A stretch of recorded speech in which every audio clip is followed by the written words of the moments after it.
Hey, all right, everyone. Welcome to the All Things Spiritual Telesummit. I'm your host, Reverend Lisa Giroux, and I have a real treat for you today, all the way from Panama, Ann Gordon de Barringon. Welcome, Ann. Thank you. It's a real honor to be here. I'm excited about your telesummit and all you're offering to the world. Oh, I'm just delighted that everyone is participating in such a beautiful way, and the work that you do, Ann, let's leap right into it. Tell me, what do you do and why do you do it?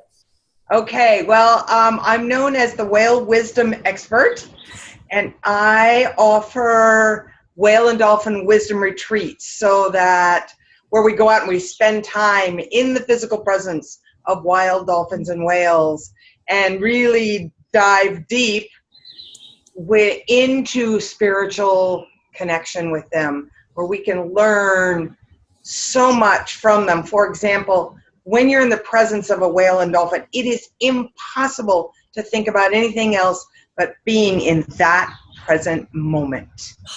Wow. Yeah. And that's huge because that's really what our spiritual practice is. So they really are master teachers, aren't they? They're master teachers. I mean, when you've got a whale in front of you or a dolphin riding the bow of the boat, you can't think about your bills on your table or having a fight with your husband or partner. None of that exists. We're just in that moment of now, which as humans we're not very good at. And it's such a gift. It is a gift. And what is the healing? So the healing that they bring you in present time consciousness, what other miracles are you experiencing when you're working with whales and dolphins?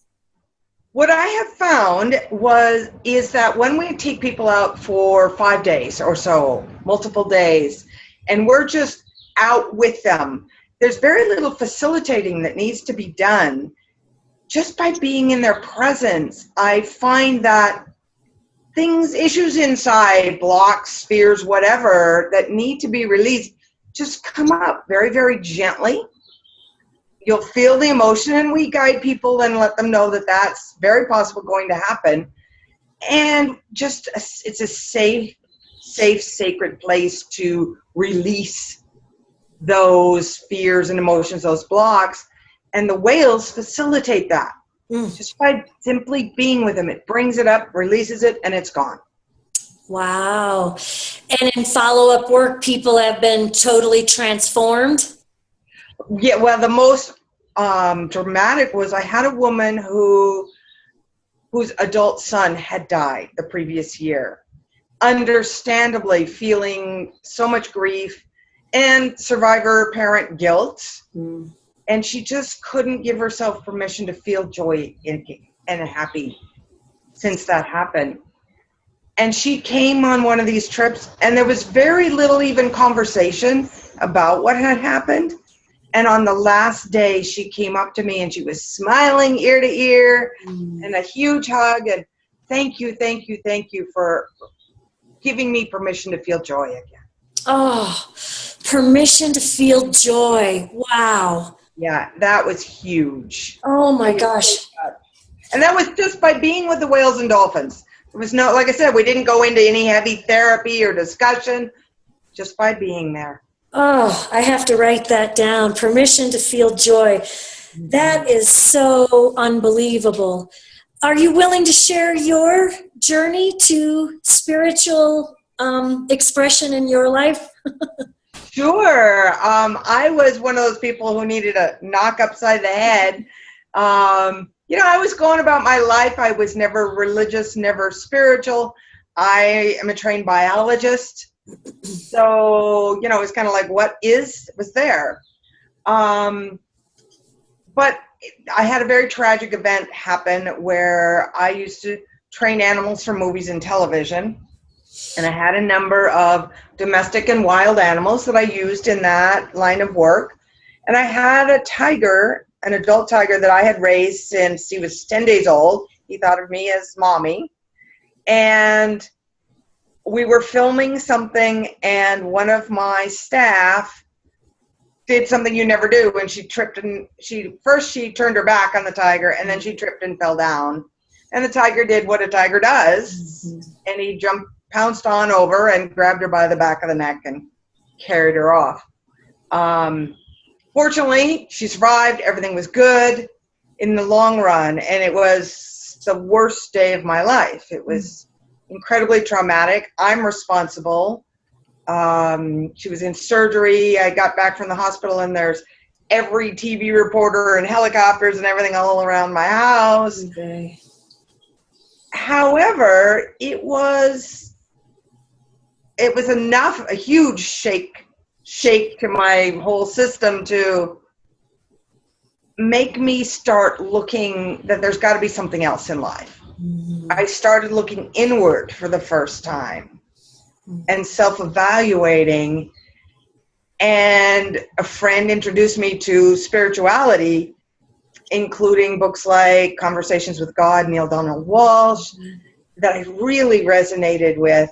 And then I just couldn't get enough. I was taking in everything I could, attending talks and going to classes and reading. And so I really began this spiritual journey. And then in about 1999, that happened in 1988. In 1999, I continued with my career with animals.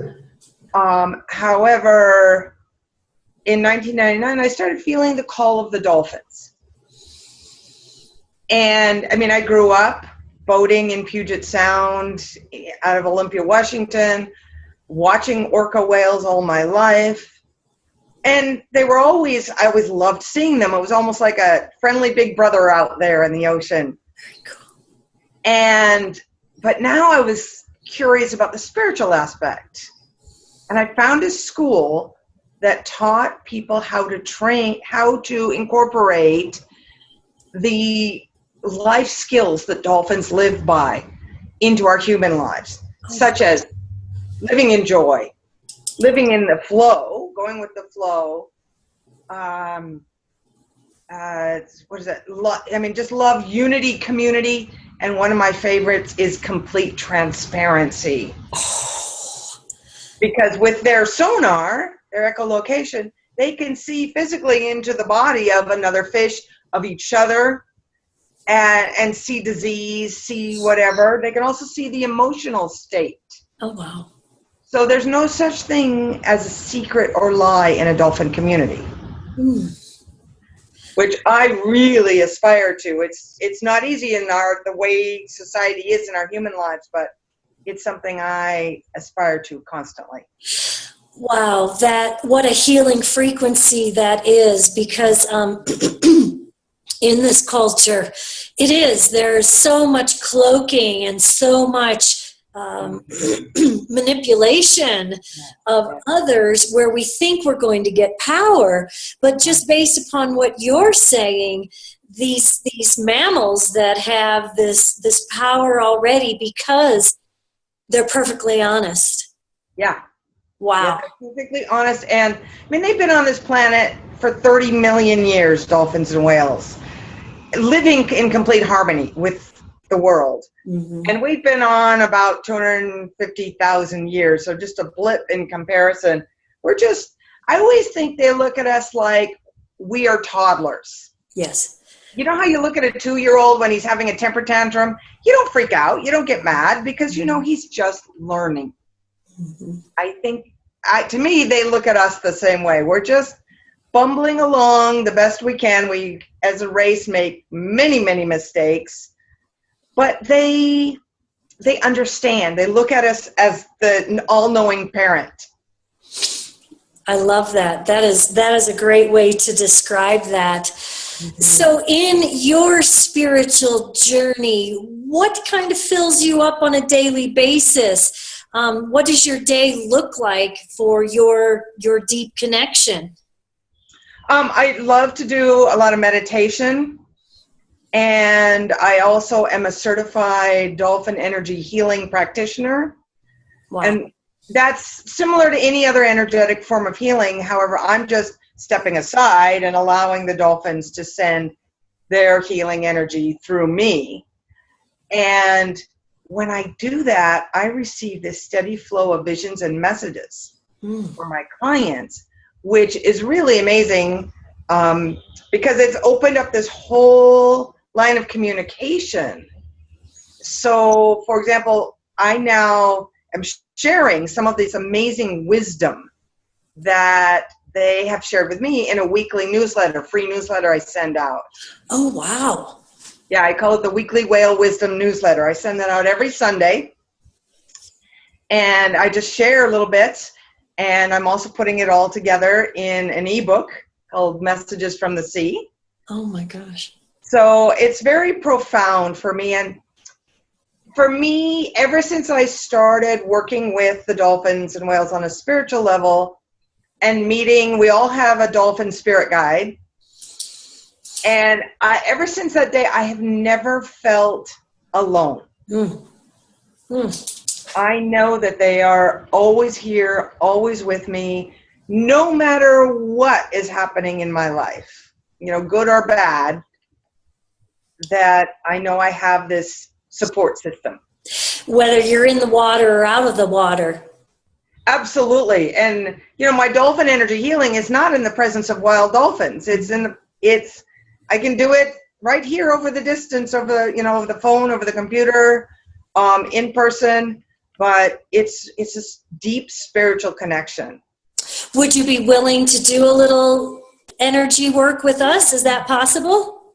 It is. Let me just feel into that. So I ask everybody to take a few deep breaths.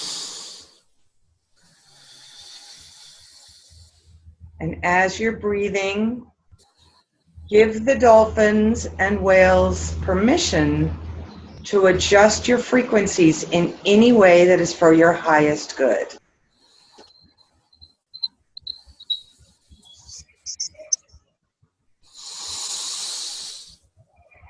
So as I receive visions or messages, I will speak them. And first off, I'm seeing, it almost looks like ancient Greece or maybe Atlantis, but there's dolphins all around.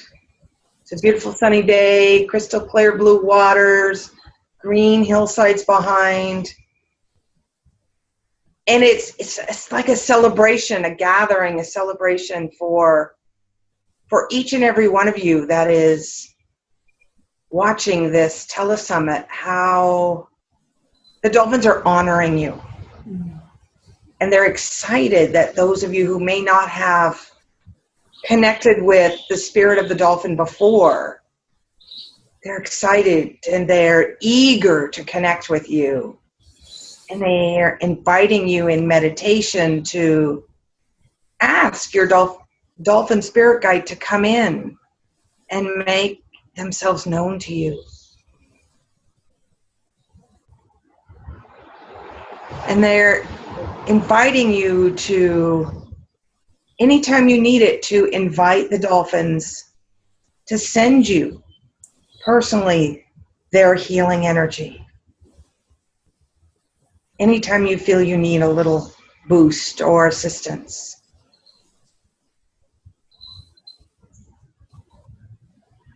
And now I'm feeling the presence of whale. It's a large mother whale representing all life in the ocean. Feel the difference in her presence, large, all-encompassing, with so much love.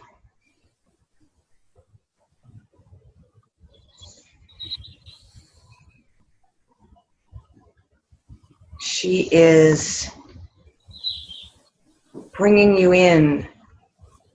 She's reaching out her long pectoral fin and bringing you in. So you are now chest to chest, heart to heart with Mother Whale. Feel the beating of her giant heart. And know that the cetaceans, dolphins and whales, love you dearly and honor you for the courage to be human in this lifetime. Not always easy. She's grateful that you are awakening and opening yourself to spirit, which is the true state of being, not the physical. And she asks you to go forth as a spiritual being into the world and lead by example, not so much by teaching unless somebody asks. Just be, as Gandhi says, be the change you want to see in the world.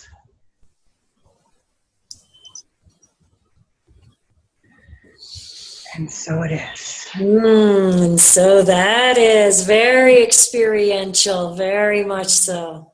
Nice. Wow. Wow, thank you. Oh, my pleasure. I had opened up to dolphin energy about 6 years ago in doing some of my shamanics training. Right. And it is just that beautiful, fun frequency. And then I really felt the switch with the whale.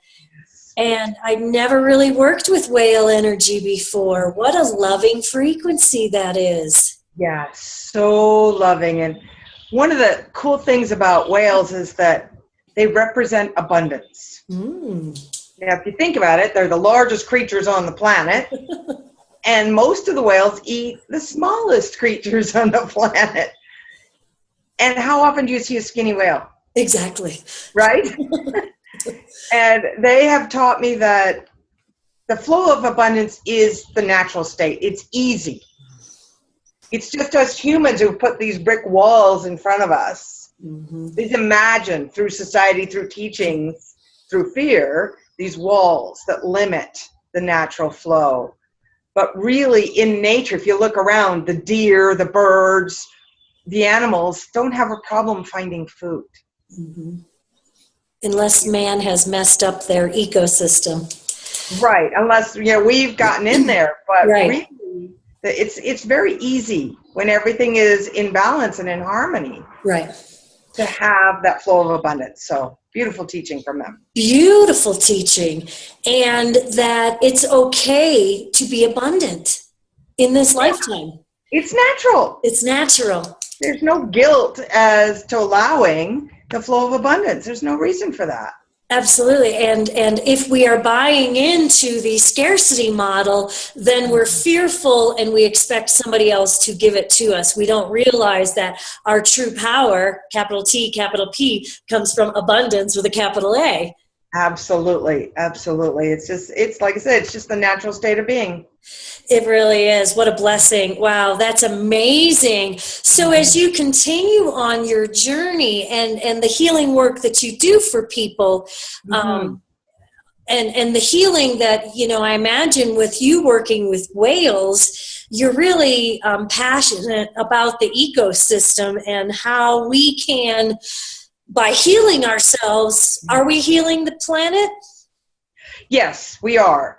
For me, if I could boil down my life's purpose to one word, it would be respect. And that is respect for yourself, respect for each other, respect for nature, the environment.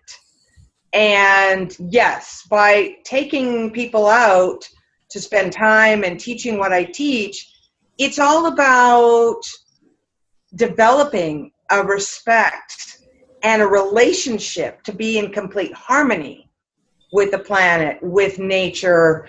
And yes, it pains me when I see somebody doing something horrible, pollution or just, taking without consequence. That's extremely hard on my heart. However, I've learned from the dolphins and whales to look, instead of, I don't feel anger, I don't hate them in any way. I'm not even going to try and change or talk them out of it or protest or any of that. I don't feel that actually gets us anywhere. I think it's all about forgiveness. Mm-hmm. Mm-hmm. Because those people haven't woken up yet, and they need to have through a quiet, respectful conversation and education is how they will change. Mm-hmm. Their hearts needs to be opened. Mm-hmm. They need to let go of the fear and this scarcity concept. And the only way to do that is through example and through respectful conversation. Oh, I couldn't agree more. And, you know, we have this, I think, this confusion and collusion by the powers that be, mm-hmm. that it's not possible in any other way. But as distance healers, as frequency healers, the more we heal ourselves, and I do believe it is our duty to heal ourselves, to take care of all that crap we don't want to look at before we get the big noggin knock. I've had plenty of mine, so that we can stand back and send love and light into those pockets and those places where we're perceiving horror or upheaval. Right. Yeah, absolutely. It's interesting. Two things. I mean, I could go on all day about this. Me too. The gray whales represent forgiveness. Mm. So let me put this into perspective here.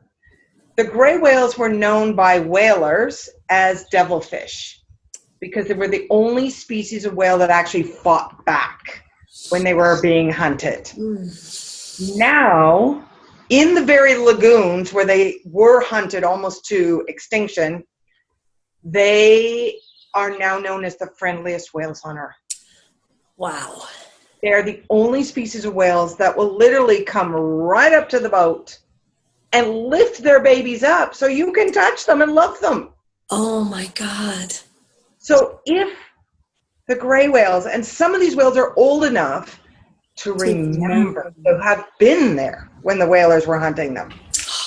So now they love, they honor, and they forgive us humans enough that they'll honor us by and trust us to bring their most prized, beloved babies, newborn babies, up to be touched and loved on. Oh, that is beautiful. And what an example. Exactly. What an example for forgiveness. Now, if they can forgive us, then we have to forgive us. We have to forgive us. So if a whale can forgive us for hunting their family members, how can we not honor and trust and forgive ourselves? That is beautiful. Beautifully put. Beautifully put. And the importance of that, so that we can move on, so that we're not our sad, pathetic story going back generations. Right. If we're still, I love the story of a culture that if you told your sad story more than 4 times, the elders would hold you over the highest cliff by your ankles until the wisdom hit your brain. I love that. Isn't that cool? That's great. It is, because if we don't tell our sad story from the place of empowerment, then it just drains us, and we do not move into solution. And solution, I like to spell S-O-U-L, solution, right? Because that's really what we're here to expand into. Absolutely. I agree 100%. And not only is it draining for us to tell that story over and over again, but it's draining for everybody who's listening to it. Everybody. You're just not empowering anybody by doing that. So being stuck in the story just doesn't serve. And growing from it and moving forward, and as you say, telling it from a place of empowerment, is, just as I was talking about, leading by example. Leading by example, absolutely. So, so you're leading by example every day in the work that you're doing. What would be a way, if people can't get to the whales right now, but they're willing to use that whale message that you just offered in meditation? So, what are the little tiny continued baby steps that we can take? Absolutely. Well, first off, as I mentioned, I have my weekly whale wisdom newsletter that can be signed up for on my websites. Nice. And then I also am going to gift everyone watching this with the ebook, a copy of the ebook, Messages from the Sea, where it's got a lot of that wisdom all compiled into one place. And I am putting together, they're not quite ready, but I'm working on, and if you sign up for the newsletter, you will be notified, on 2 different online courses. One will be 21 Days of Whale and Dolphin Wisdom, which will be a short 10 to 15 minute video talking about different aspects, diving deeper into each one of these little aspects of something we can learn from the dolphins and whales. And then I will do a short, like a 10-minute guided meditation at the end of each one. Beautiful. And then the other online course I'll do is a much deeper dive. It'll be 7 modules, but it'll be like an hour of really getting deep into the forgiveness, into abundance, into living in joy, living in flow, and then about a 20-minute meditation at the end. Oh, that's great. Wow. Wonderful. Because I think that many of us, we have forgotten the wisdom that Mother Nature affords us and offers us. 100 years ago, maybe even only 50 years ago, we were an outside culture, and we would go out and we would commune with Mother Nature, and we knew that the wisdom that came into our energetic field was truth. Right. And it guided us. But then we became very cerebral. Yeah, it totally guided us. What's interesting is, a whole nother part of me is that I'm married to an indigenous man whose family still lives in the jungle here in Panama, as they have for centuries. And we take tours out there, and one of the things we do on the tour is we take people on a walk in the jungle with one of the elders, and he teaches us about medicinal plants that we encounter on the walk. And I often get the question, how did they learn all of this? And there's no way it can be trial and error, because that's just too dangerous. But what I have since learned is that through an amazing series of books, the Ringing Cedar Tree series, have you read those? No. Oh, they're amazing, very powerful. The Raining Cedar? Ringing, like ringing a bell. Ringing Cedar Tree series. And the first one is Anastasia. Oh. So it's about a woman who's a muse, living completely in harmony with nature in Siberia. And whether it's written as a true story, whether you choose to believe it's true or not, doesn't matter. The wisdom is incredible. And what she teaches is that way back, we were, as humans developing, we were in complete harmony with nature, just as the animals. Like the dogs and cats know what plant to go eat when they're feeling ill, right? Absolutely. She says that in that time, we could just look out into the forest and read it. It was like a Dick and Jane book. The forest would tell us what we needed and how to use it and how to work with it. And with my husband's tribe, they always ask permission of the plant every time they take it. Yeah. And then offer a blessing back to earth. Absolutely. Thank it and gratitude. Absolutely. Yeah. Oh, I love that. And that is, well, we could go into the whole shifting from the divine feminine living perspective into the divine masculine, which became take as much as you can, which is not harmonious. And I'd like to do a healing with you further on that, or another teaching moving forward. Talking about that shift back to, because now that the divine feminine has returned, and everybody, this is not man versus woman or woman versus man. This is a frequency that divine masculine and feminine are now in perfect balance, We're seeing the upheaval upon the earth as old thought forms go away. There is always resistance, but we must maintain our groundedness, our awakeness, our awareness, and our willingness to listen to what Mother Nature is now guiding us. Absolutely. And it's all about finding that perfect balance, because it's easy for it to go, it's been masculine, it's easy for it to go the other direction. Right. It's important that it's all blended perfectly. Blended in beautiful. Oh, I love that. Seeing yin and yang in perfect harmony. Within yin, a little bit of yang. Within yang, a little bit of yin. That's what the symbol is all about. That is so cool. That is so cool. What would be your wisdom? I know you gave us that beautiful meditation, but looking around and seeing, what are you encouraging your clients to do for themselves moving forward to stay grounded and set the example? It's a really simple, basic message that the dolphins always come up with. And that is, we humans, we get way too serious. We take ourselves way too seriously. And they're all about play and fun, as you mentioned. They want us to get out there and play and laugh. When was the last time you were laughing and playing where you didn't think of anything else? Mm-hmm. You know, like we did when we were little kids. Yes.